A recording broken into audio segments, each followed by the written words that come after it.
Dead malls in Australia. Let's have a look. Hello everyone, Florian.Heise here, and welcome to another episode of HeiseSays. I'm still working through my morning coffee, and I thought we'd have a look at this article from news.com.au because it's discussing dead malls, and it makes reference to some of the fantastic, examples in the United States.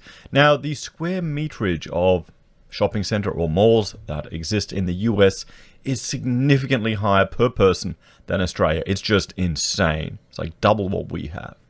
So, you can, I will admit, I have binge watched some of these dead mall shows on YouTube when we were discussing about the beginnings of the retail recession and people abandoning these centers. And so I thought, you know what? That'd be great content for YouTube because it's evergreen content. People love coming back to it. And you can see in this image how interesting it looks. So I went around and I thought, you know what? I'll give it a shot. And I've got here on my channel, I've gone through two of them. Australia Fair. And I went and did a walkthrough of it. And I will link to this video in the card above, or you can find it on my channel. And one thing that was quite interesting, because, this was a Sunday morning. We were down the Gold Coast and we were just walking around Australia Fair, going shopping. I think we had to get something for the kids. And what was fascinating was just once you look at it with a critical eye, you notice all of the filled-in spaces or the empty spaces. I'll just wait for this ad to play. And you can see here that the centers are just full of these little... Hang on, I'll skip a bit further. And so this was Sunday morning. Some places were closed, just out of business. But you can see here, that Heise book swap. That was a book swap. That was a shop that they'd converted over to this book tenancy. And these other ones, like this here, this shows you, this is a former tenancy converted into a lounge area. And you'll see built-in tenancies. You'll see shops converted over, like here's one built in, or with hoarding up. You'll see converted into little tiny mini showrooms all at once you're going around. So, not as dramatic as the image you have here of a completely abandoned shopping center. I think the closest we would have at the moment in Australia is all the big masters that are abandoned. But they're all getting... if we jump back here, you can see this is one of the little tenancies that were converted. And have a look at this video, guys. It was done in October last year. This is an eating space. You can see what they're doing to try and, generate or hide the fact that they've got so much empty tenancies. And this affects the price. But the closest we would have in Australia to this type of image would be the empty masters. And I know architects who are working on the projects that are refurbishing those and revitalizing those because our square meterage of malls is just not as dramatic as America. It's just not as dramatic. So that was Australia Fair, and I'd encourage you to have a look at that one. But then here's another video I did, and this is for the KP Centre down at Logan. And this is an old suburban shopping centre which has pretty much lost its anchor tenant and is abandoned. But it's been revitalised. They've got a new tenant in there. A church has taken over. The new businesses, offices, people are buying the tenancies in there. This is when we went there for a dance recital that hired out the church space to use for my children. And it was just interesting. I thought, wow, this is fascinating how they've repurposed this mall. So again, we'll compare this image here to the one in the article here in America. And it's just not as exciting. It's not as exciting. I've had viewers send me pictures, Townsville from this shopping center is completely empty. Someone went to Robina and, it's still all full of tenancies, still people coming and going. Now, I think we're going to see with the incoming retail recession, or the recession that Australia's in now, I think we're going to see more examples of using the methodology that people have in Australia Fair, where they hide the fact that they've got an increased number of reduced tenancies. It's very different to what is being portrayed here with the empty shops. And so let me know if you've got examples of shopping centers that are looking abandoned or tired. Please let me know, because honestly, I think it'd be great to go out there and film it and have a look at it and discuss it. But I suspect we're not going to have, I'm not going to be able to generate the exciting content that they have in America. Thumbs up if you're a fan of the dead malls and if you watch them all on YouTube, because some people do some really good work. So let's have a look at this. The signs on the darkened Pandora jewellery store at Sydney's top right city shopping centre suggest its closure is temporary. It's just to support containment efforts in relation to the pandemic. But the fact the brand's logo has been shoehorned from the storefront hints at the truth. The store will never reopen. Well, I mean, it's Pandora. Is that... I don't get it. Rachel doesn't get it. It's just all, I think, overly... You're paying for the marketing. Let me know if I'm wrong there, but I feel like you're paying for the marketing. I can't see the appeal of it. But the fact the brand's logo... Okay. Even more worrying for the centre is the hole left by the large Harris Scarf department store next door, which closed in March. Shopping centres were already suffering. The pandemic has been another kick to the guts as wallets tighten and panic shoppers flee to the safety of online. While many stores are now reopening, some simply won't, and others may succumb in the coming months. Analysts have said while retailers still love a CBD flagship and make big profits from larger malls, mid-size and suburban centres are now in the danger zone as big names ruthlessly run the ruler over their branch networks. And that's where the KP adoption, see, you've got businesses in here, you've got churches. Have a look, and this is a live stream, and talking about getting remarried. Have a look here at this. This is the back. We'll go inside a bit more. Watch this video to have a look at just how it's been repurposed. How it's been repurposed here. And they're empty shops. They've got their own little version of WeWork here out at Logan, where you can rent a little, desk for $100 a week or something. I don't know why you would, but then again, maybe you would. You need it. So back to this. Many centres will either have to transform themselves or risk becoming the Australian equivalent of the US dead or zombie malls. It's a prediction dismissed by the shopping centre industry that has said Australian centres have advantages over US malls. Nonetheless, the advantages is we just don't have as many of them per population. It's insane in the States, guys. It is just insane how much shopping centre they have per person. It's crazy. Nonetheless, some shopping centres are losing major retailers, like MKR is losing viewers. Okay, I don't know why that's relevant. I mean, for me, the only real kitchen cooking show is Iron Chef. Everything else is a rubbish imitator. It has to be Iron Chef all the way. Everything else, forget about it. Okay? This month, and if you don't know what Iron Chef is, look it up, guys, because that's how cooking shows should be. Particularly when they're cooking like with squid or something funny. This month, Target said it would close 75 stores, many of those in modest malls. Even before the pandemic, Myer had pulled out of malls in Sydney and Brisbane, while Big W has vacated 4 stores and has around 30 left to axe. This week, David Jones said it would look to slim down in size. Dr. Mark Cohen, the Director of Retail Studies at Columbia University in the US, and a former retail executive, said Australian shopping centres were not immune to the forces that have rattled their US counterparts. The view that if you build it and they will come to shop for decades resulted in a glut of shopping centres increasingly undifferentiated and unproductive. Along comes the internet, which begins to hollow out the great American shopping centre, just the same way as shopping centres hollowed out downtown retailing, he said. Then along comes the pandemic, which is going to accelerate customers' already fevered migration over to e-commerce, while at the same time likely hasten the failure of an untold number of already poorly performing retailers and their already struggling suburban malls.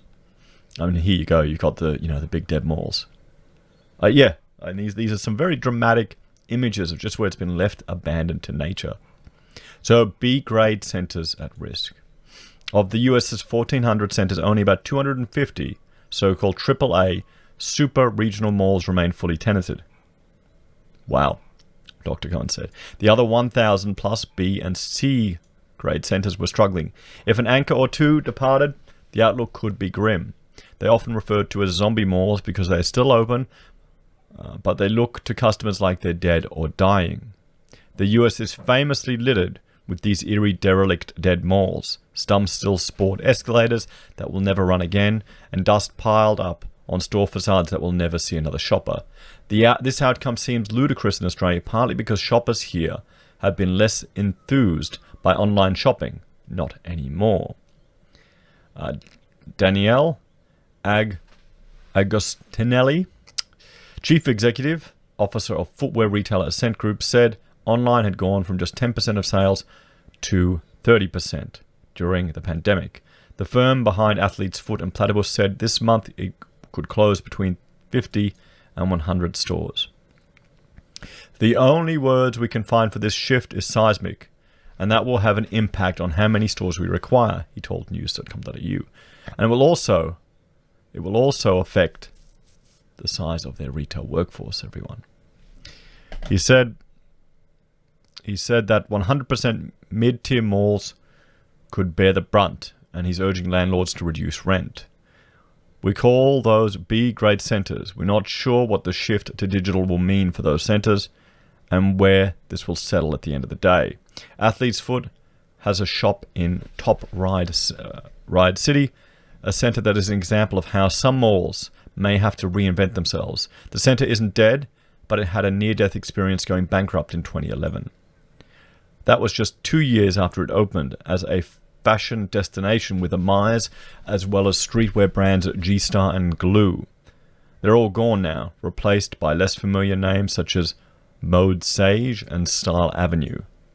Okay, well, I'm definitely not up with the current streetwear culture. Is Reply, is that still good? So Top Ride City insists it has turned around its fortunes.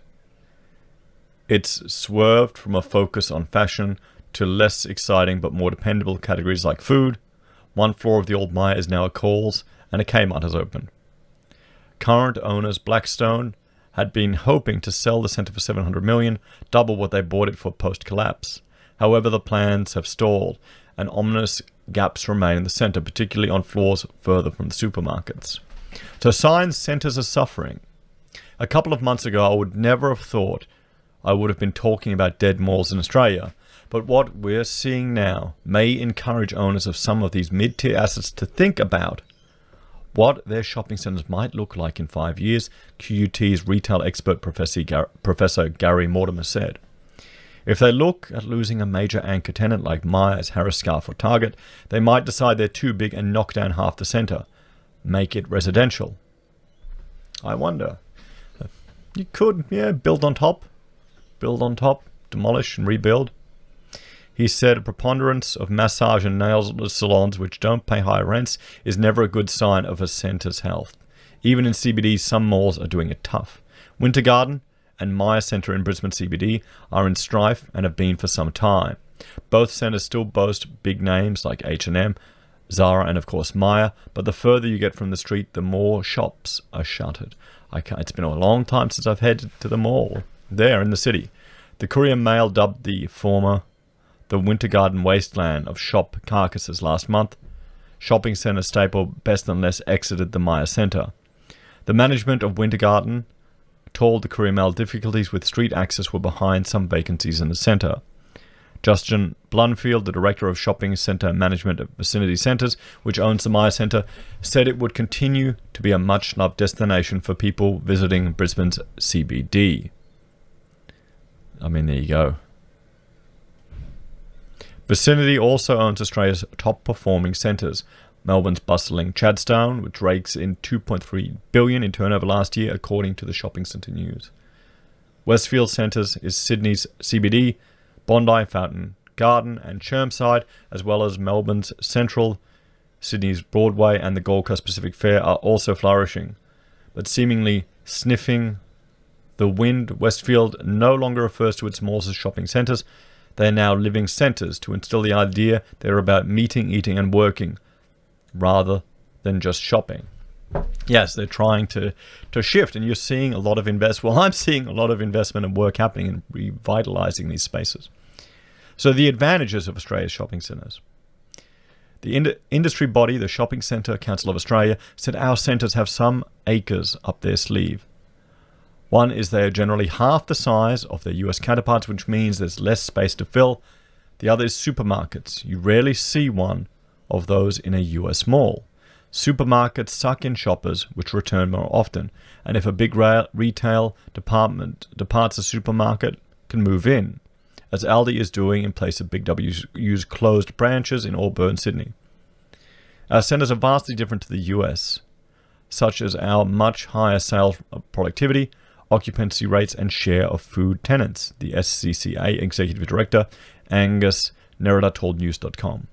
We don't believe so-called dead zombie malls will be an issue in Australia, and I tend to agree. I don't think it's going to be... Have a look, guys. Have a look at what they're talking about with dead zombie malls in the US. It's just fascinating. And don't blame me if you watch one or two and you binge watch the whole day or a couple of days, just these zombie mall shows. Some retail watchers are less confident. They note department stores are vast and supermarkets can rarely soak up all the space. In Fairfield, Western Sydney, the closed Big W will be replaced not by a grocer, gym, or a new food court, but by parking spaces. Well, if a big store dropped out, said Dr. Cohen, lesser malls are stuck with dark storefronts. In my opinion, from afar, many, if not most, Australian department stores will fail over time unless they can provide differentiated assortment, great customer service, and appropriate price and quality. Most US department stores are failing at this, and it will spell their eventual downfall. If they do vanish and online continues to rise, Australian shopping centre owners will have to think on their feet to stop their location from becoming the next dead mall walking. So some interesting insights, guys. Some interesting insights. Please have a look at the video I did about the KP Centre. I think that's an interesting example how a dead, I would call the equivalent of a dead Australian mall, could be repurposed. And then good old Australia Fair, just some of the spaces there. Please let me know if you know of other malls. Maybe I should have, get out there and do some filming and have a look at some examples. I tend to agree. I don't think we will be as dramatic as the United States just because, well, I've spent hours watching all of these things, and I think in some regards they're right. What they'll do is they'll look at other uses. They'll fake it before they get to this point. But, that's not saying that the Retail Investment Trust won't take a hit, returns won't take a significant hit, and that they will have to adapt. You may see more offices in these shopping centres. What about if you had aged care in a shopping centre? There's an idea, guys. There's an idea. What do you think? You could then get around, go out in the shopping mall, integrate, mingle with more people. I should do up some drawings. So as always, thank you for watching. Please like, share, and subscribe to the channel. Let me know your favorite dead mall in the comments below, or please send me any suggestions of places I should visit. Thanks for watching. If you're a fan of the channel and you want to support us, there are a few ways you can. Simply liking the content, sharing, and commenting helps the channel grow. You can support us financially via Patreon or joining the channel on YouTube. You can buy a merch from HeiseSays, use Gold Pass from the Perth Mint, use our affiliate links at Amazon or eBay or Independent Reserve and Kucoin, or support us via PayPal. Thanks everyone. I'll see you in the next video.